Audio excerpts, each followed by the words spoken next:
I believe, therefore, in life, it's very important to live a life of compartments.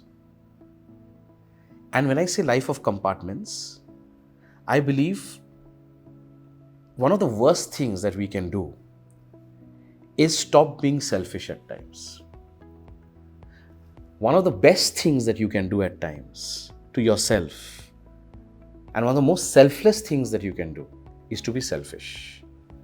So when you compartmentalize, be it with respect to people, family, spouse, partners, co-founders, friends, you manage to create a compartment called me.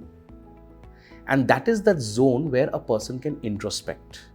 That is the zone where a person can hear his or her inner voices.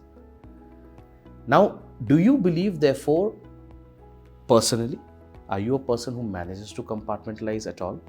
Does that allow you to therefore have a thought process?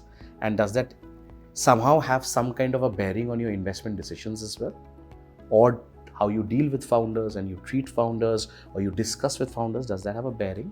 And second, do you believe that also a lot of young founders should definitely create compartments to say that that zone of their own compartment allows them to take that two-step back and take an eagle's eye view on what they are building and perhaps leave that emotion aside and look at pragmatism?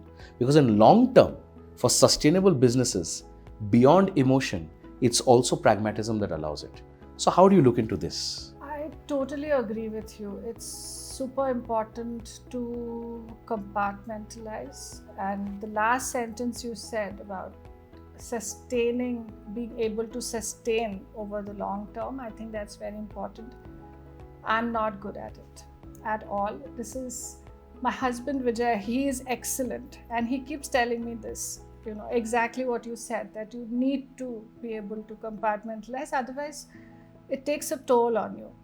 And I think, though I'm not the right person to give this advice because I am very bad at it, but I do think it is something I want to do. So I definitely think it is important for especially founders, because they have such stressful lives, and because a lot of times they get so attached to their idea, to their product, it is extremely important to be able to take that step back and say that, okay, so some of our most successful investments, if you see, whether it's even some Paytm, I mean, it was 197, which was something completely different from when we exited, right?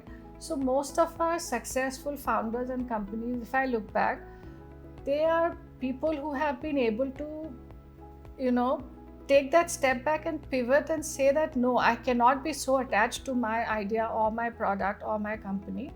If I need to pivot, if I need to make certain changes, I should be able to do that and keep my emotional attachments aside.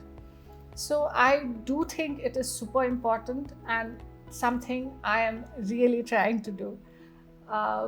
And the second point you made is about being selfish, right? Again, something very important, something I have been trying to inculcate in the last 2-3 years, where I try to find some me time. Because I have realized, and this is, since we're talking about founders, I think it is super important, especially for founders with the kind of stressful lives they lead. It's important to find that time. Like, I love painting. I'm not good at it, but it's very therapeutic. So I nowadays try to find some time to go to a workshop, just paint, forget about my family, forget about everyone, and just spend that time with myself. I went and watched Rocky or Rani all by myself, even though my husband wanted to go, my kids wanted to go. But the first time I went by myself because I just wanted that me time, just to, and I think that's super important. You need. I think it's critical. It is.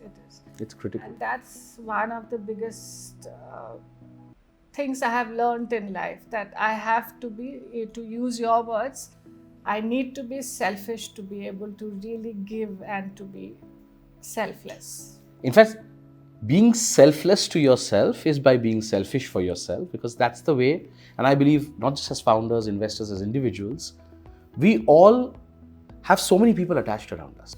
Yeah. We have so many people depending on us. For you to constantly give that 100%, it takes out of you. Absolutely. It extracts out of you. It's exhausting. So this is one way I believe that we all need to recalibrate. All the more younger founders, because they are living, breathing, dreaming every moment about what they're trying to do. And at times that also can completely make them lose it. In the long term, that might become very difficult.